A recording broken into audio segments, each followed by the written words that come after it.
नमस्कार दोस्तों। हमने पिछले वीडियोस में जो नंबर सिस्टम की जर्नी स्टार्ट की थी वो एक पड़ाव पर आकर ठहर गई थी। वो पड़ाव था डिवीज़न। मैथमेटिक्स में कई ऑपरेशंस हैं, for example addition, subtraction, multiplication, division. हर मैथमेटिकल ऑपरेशन में दो चीज़ें इन्वॉल्व होती हैं, एक मेथडोलॉजी, एक उस मेथडोलॉजी के पीछे का कॉन्सेप्ट। अगर हम उस कॉन्सेप्ट को अच्छे से नहीं समझ और समझा पाए तो डेफिनेटली हमारे प्रोसीजर्स में, हमारे मेथडोलॉजी में कहीं ना कहीं कुछ कमी रह जाएगी और आगे चल करके बच्चे उसमें गलतियां करेंगे। डिवीज़न में खास तौर पे बड़ी क्लास में आने तक बच्चे गलतियां करते हैं। हम अपने आज के वीडियो में डिवीज़न के पीछे के कॉन्सेप्ट को तो क्लियर नहीं कर पाएंगे, लेकिन हमारी कोशिश ये रहेगी कि हम ये देख सकें कि हम उसके मेथडोलॉजिकल पार्ट में क्या इम्प्रूवमेंट कर सकते हैं, सिखाने के मेथड में क्या इम्प्रूवमेंट कर सकते हैं, जिससे डिवीज़न में होने वाले कॉमन मिस्टेक्स बच्चे ना करें। सीखने सिखाने के प्रोसेस में अगर हम इस बात पे ध्यान दें कि बच्चे किस किस तरह की गलती करते हैं तो डेफिनेटली हम वो गलती करने से बच जाएंगे। अगर हम चाहते हैं कि हमसे गलती ना हो तो हमें दूसरों की गलतियों से सबक लेनी चाहिए। तो आइए नज़र डालते हैं डिवीज़न में होने वाले कुछ कॉमन मिस्टेक्स पर। एक बच्चे को 4 को 2 से डिवाइड करने के लिए जब कहा जा रहा है तो कुछ इस तरह वो डिवाइड कर रहा है, 2 1 जा 2, रिमाइंडर इज 2, अगेन 2 1 जा 2 and the remainder is 0 and so the quotient is 11। अब सवाल ये है कि बच्चे को हम क्या बताएंगे कि उस बच्चे ने कौन से स्टेप में गलती की है। आप कहेंगे कि उसको हम ये कह सकते हैं कि remainder must be less than divisor, यानी जो हमारा रिमाइंडर 2 है वो गलत है। चलिए अगली बार बच्चे ने कुछ इस तरह डिवाइड किया, 2 3 जा 6, remainder is -2, now the remainder is -2 which is less than the divisor. अब बच्चे को आप क्या बताएंगे कि बच्चे से क्या गलती हुई है। तो इन दोनों केसेस से हम ये समझ सकते हैं कि कहीं ना कहीं बच्चे की डिवीज़न से रिलेटेड जो बेसिक कॉन्सेप्ट था उसमें गलती हुई है उससे। अगर आपको लगता है कि अरे ये तो बहुत सिली मिस्टेक्स है, डिवीज़न में इस तरह की गलती बड़े लेवल पे नहीं होती है, तो आप थोड़ी देर के लिए इस वीडियो को पॉज करिए और आपसे रिक्वेस्ट है कि एक छोटा सा डिवीज़न का क्वेश्चन आप अभी करके देखिए और देखिए कि कहीं आपसे भी तो कोई गलती नहीं हो रही है। बहुत ही सिंपल सा डिवीज़न है। 25,301 को 5 से डिवाइड करना है। 25,301 को 5 से डिवाइड करके देखिए। और हाँ, चीटिंग नहीं, कैलकुलेटर का यूज़ नहीं करना है। आप एक बार करने की कोशिश तो करिए, देखिए कि आपका आंसर कितना आ रहा है। क्या आपका आंसर 56.2 आया, या 506.2 आया, या 560.2 आया? अगर आपका आंसर इन तीनों में से कोई भी है तो इसका मतलब है कि आपको डिवीज़न में अभी भी प्रॉब्लम है। आप डिवीज़न के बेसिक स्टेप्स को बहुत अच्छे से शायद नहीं समझ पा रहे हैं, या सीखते और सिखाते समय ही कहीं कुछ छोटी सी चूक हुई है। आइए हम देखते हैं कि डिवीज़न को सीखते और सिखाते समय ऐसी कौन सी बेसिक मिस्टेक हमसे होती है। उसके पहले एक चीज़ और हमें जानना होगा कि हम जिस नंबर को डिवाइड करते हैं उसे हम डिविडेंड कहते हैं, जिस नंबर से उसे डिवाइड करते हैं उसे डिवीज़र कहते हैं, और जो डिवीज़न के बाद रिजल्ट आता है उसे क्वोशंट कहते हैं, और इस पूरे डिवीज़न के प्रोसेस के बाद नीचे जो नंबर बच जाता है उसे हम रिमाइंडर कहते हैं। इस रिमाइंडर के लिए कुछ कंडीशंस होती हैं, दो शर्तें होती हैं। पहली तो ये कि जो रिमाइंडर हमारा बचना चाहिए, that remainder must be less than divisor, यानी जो शेषफल होना चाहिए वो हमारे भाजक से छोटा होना चाहिए, और साथ ही it must be greater than और equal to 0।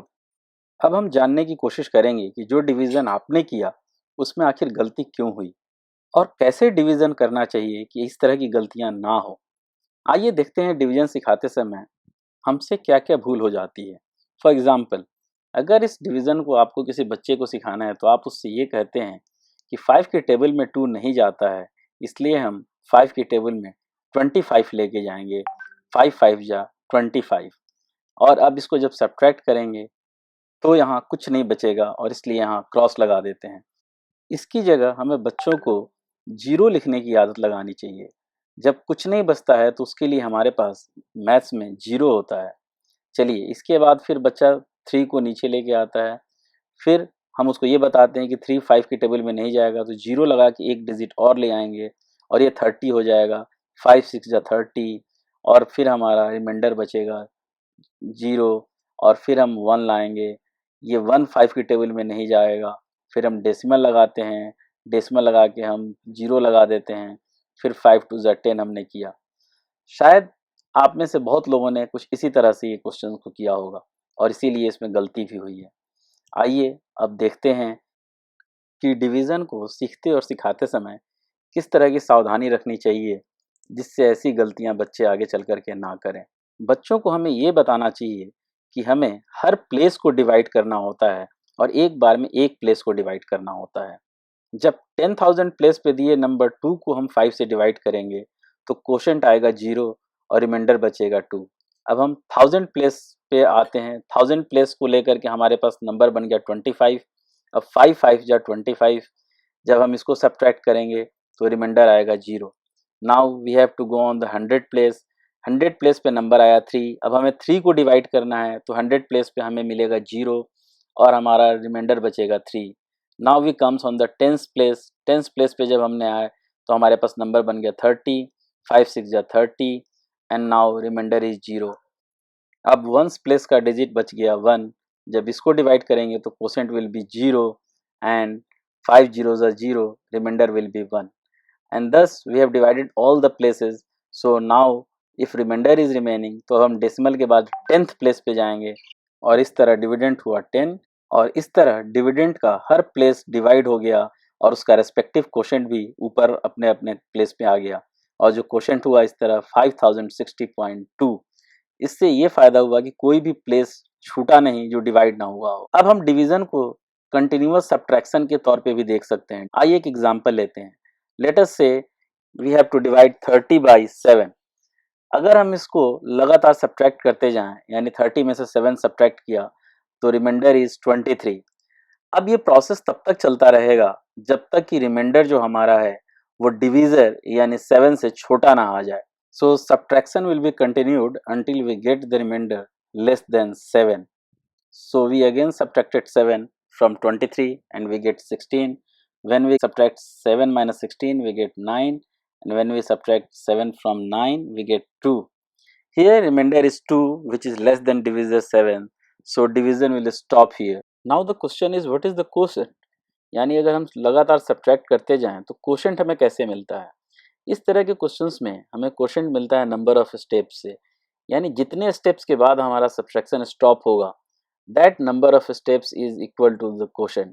Here we can see that after 4 steps हमें हमारा जो रिमाइंडर है वो डिविजर से छोटा मिला। So the quotient is equal to number of steps which is equal to 4 and the remainder is equal to 2. अब हम आते हैं उस पड़ाव पर जहां हमने अपने पिछले वीडियो को छोड़ा था, यानी किसी भी नंबर को जब हम 0 से डिवाइड करेंगे तो क्या होगा। आइए देखते हैं।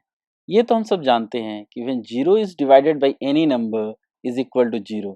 किसी भी नंबर से 0 को डिवाइड करने पर रिजल्ट हमारा 0 आता है।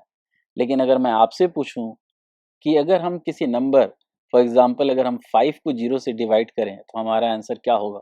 हो सकता है आपका आंसर हो 0, 1 या 5 या कुछ और भी हो सकता है। So let us check is any of this answer is correct और नॉट।